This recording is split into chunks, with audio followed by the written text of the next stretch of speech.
Good evening, I'm Shilda and you're watching KiniFlash. Malaysia has offered to help Indonesia put out forest fires, causing severe haze to cover parts of Peninsular Malaysia and East Malaysia. But according to Prime Minister Dr Mahathir Mohamad, Indonesian President Joko Widodo hasn't accepted the offer, and Mahathir wants to know why. No, I don't know why. I would like to ask you, why you don't want to receive our help? But I have not done that yet. But Malaysia has offered, right? Malaysia. We have offered all the time. We have airplanes that are special for water bombing. And I think that can be used. But I think the press can also help us by asking Indonesia, why you don't want to accept Malaysia's help? The situation is so bad that more than 500,000 students have been forced to stay home today due to school closures after the air pollutant index reading reached above 200 in several areas. With the government unable to assist Indonesia, they are focusing on ways to improve the situation at home, and now they are going to use drones. But we are suggesting now that we use drones. We use drones to form artificial rain. Yeah, you know, the drones can go to and fro like that. We can use several of them, and particularly with regard to Putrajaya, which is very badly affected by haze. Former Minister Tengku Adnan Tengku Mansor has filed a motion to recuse the judge proceeding over his 1 million graft trial, which was supposed to commence today. The BN Secretary-General said he feared he may not receive a fair trial from Kuala Lumpur High Court Judge Muhammad Nazlan Muhammad Ghazali, who meted out a sentence against businessperson Tan Boon Eng, another accused in the same trial.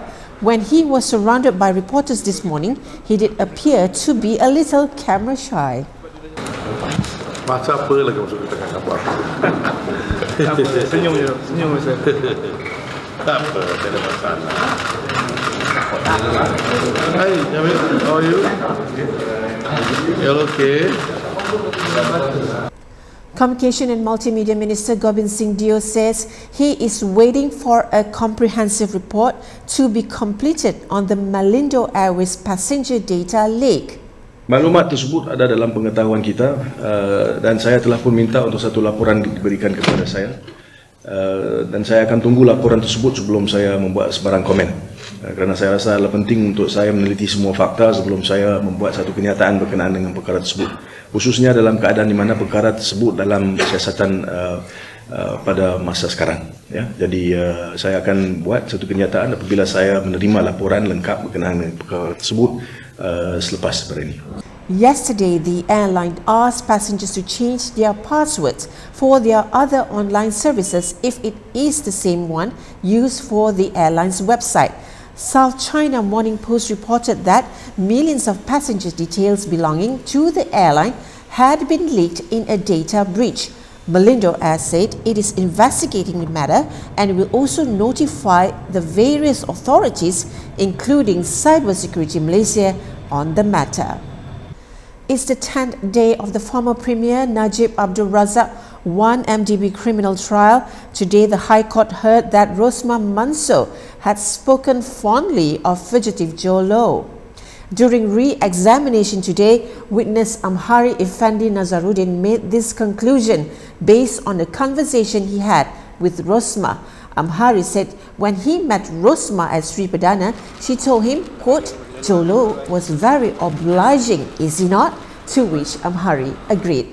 Amhari was once the special officer to Najib when he was Prime Minister.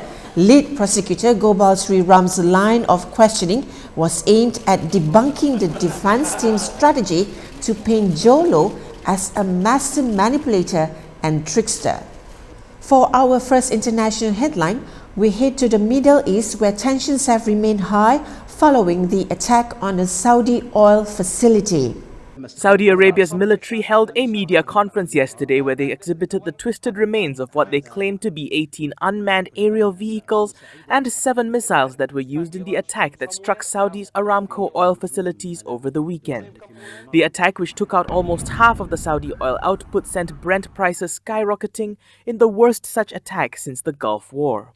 Although the Iranian-backed Houthi rebels in Yemen claimed responsibility for the attacks and said that the strikes were launched from 3 locations within Yemen, the Saudi military retorted that the evidence suggests otherwise. Colonel Turki al-Malki said during the conference that the limited range of the weapons shows that they could only have been launched from Iran in the north and not from Yemen in the south, leading him to announce that the attacks were, quote, unquestionably sponsored by Iran.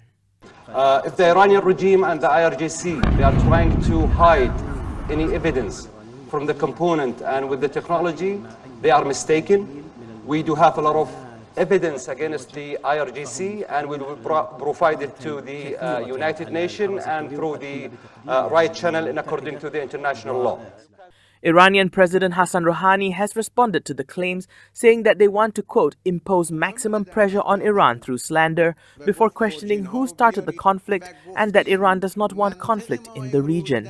Meanwhile, Saudi Arabia's de facto leader, Crown Prince Mohammed bin Salman, said that the strike was a, quote, real test of the global will to confront subversion on the international order.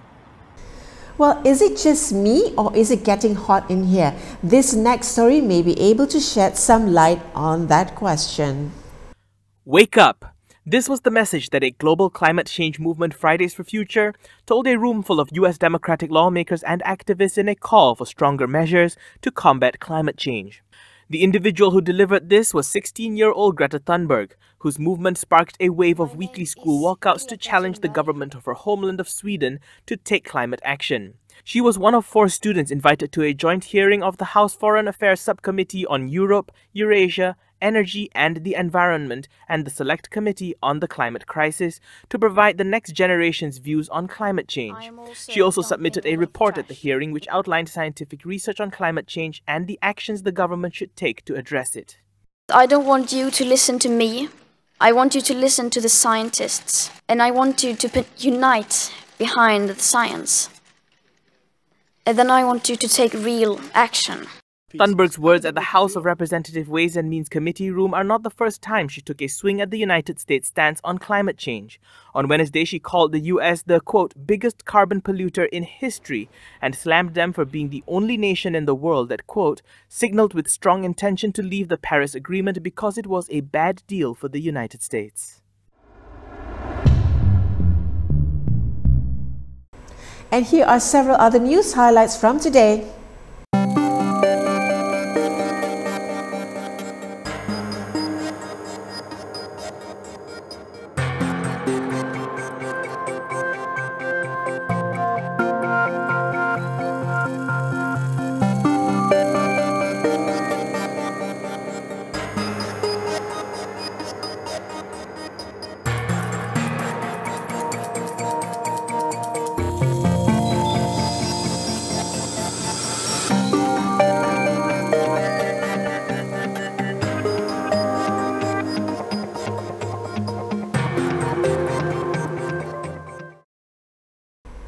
That's all from us today. For more, log on to KiniTV.com.